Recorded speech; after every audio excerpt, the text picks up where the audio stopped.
The first question on the WhatsApp is from Riyaz from Bangladesh, and he's asking the question, why Allah punishes people in the grave, as there is a possibility that this person may get acquitted on the Day of Judgment.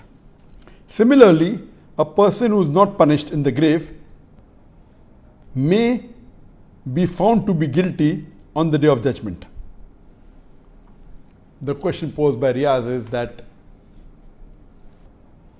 why does Allah subhanahu wa ta'ala punish the person in the grave? Maybe on the Day of Judgment he'll be acquitted, so won't it be injustice?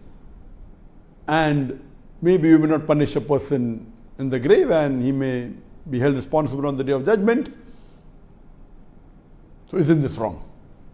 Allah subhanahu wa ta'ala says in the glorious Quran, in Surah Al-Imran, chapter number 3, verse number 185, that kullu nafsin zaiqatul maut, every soul shall have a taste of death, and your final recompense will be on the Day of Judgment. And anyone who is saved from the fire and is admitted into Jannah, into the garden, has achieved the purpose of this life. For this life is goods and chattels of deception. Here Allah subhanahu wa ta'ala in Surah Al-Imran, chapter number 3, verse number 185 is telling us that the final recompense will be on the Day of Judgment.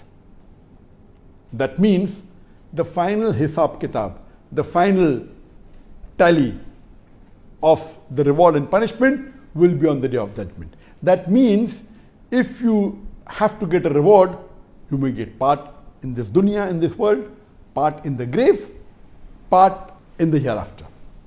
Or if you have to get some punishment, you may get part in this world, part in the grave, part in the hereafter. But the hereafter is the final recompense. The final tally of all these three put together would be what you deserve as a reward or as a punishment. The question asked by Riyaz, that what if you're punished in the grave and on the Day of Judgment you are acquitted? So won't it be injustice?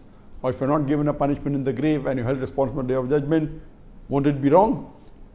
What Brother Riyaz is asking a question may be correct for a normal judge, or if you and me are a judge, where you are human beings. He fails to realize that Allah subhanahu wa ta'ala is ilm ghaib. Do you think Allah doesn't know what is the reward every human being deserves and what is the punishment every human being deserves? For you and I who are normal human beings, we may not be aware. Or if you and I are a judge, then we will not know until we hear the lawyers and we know what's happened. But Allah subhanahu wa ta'ala is Malik Yawmuddin. He is the master of the Day of Judgment. He has ilm ghaib. He has knowledge of the future. He knows exactly what will a person deserve as a reward and what will a person deserve as a punishment. And our beloved Prophet Muhammad said that for an unbeliever, whatever good deeds he does, his reward will be in this dunya. He will not get any reward in the akhirah, in the life after death. As for the punishment, it may be part here, part in the grave, part in the hereafter. As for the believers, both the reward and the punishment can be part in this world, part in the grave, part in the hereafter. So Allah subhanahu wa ta'ala has ilm ghaib. Allah knows that this person will get 50 points of punishment.